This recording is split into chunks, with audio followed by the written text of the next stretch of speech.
Ever wondered why flags are so eye-catching? Today, we're diving into the history of flag design, sharing tips to create a dynamic flag, and giving you an assignment to design your own for the 2025 Texas Art Education Association Youth Art Month. Let's get started. Flags have been around for centuries. They started as simple cloth banners in ancient civilizations like Egypt, used to signal armies or mark territories. By the Middle Ages, heraldry, think knights and coats of arms, shaped flag designs with bold symbols and colors to show loyalty or power. Fast forward to the 18th century, nations began creating flags to represent their identity, like the U.S. Stars and Stripes in 1777. Today, flags are everywhere, from countries to organizations, designed to be instantly recognizable and full of meaning. So, what makes a flag dynamic? Here are 3 key principles. First, keep it simple.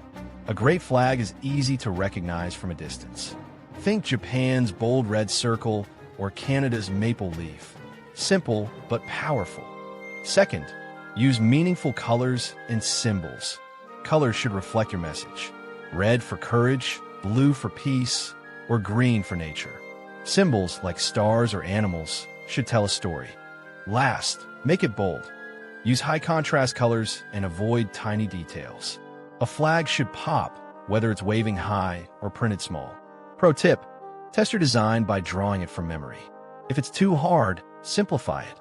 Your mission, design a flag for the 2025 TAEA Youth Art Month, themed The World Needs Art. Make it represent Texas art. Think bluebonnets, vibrant murals, or cowboy culture. You must include the words Texas and Youth Art Month, or YAM.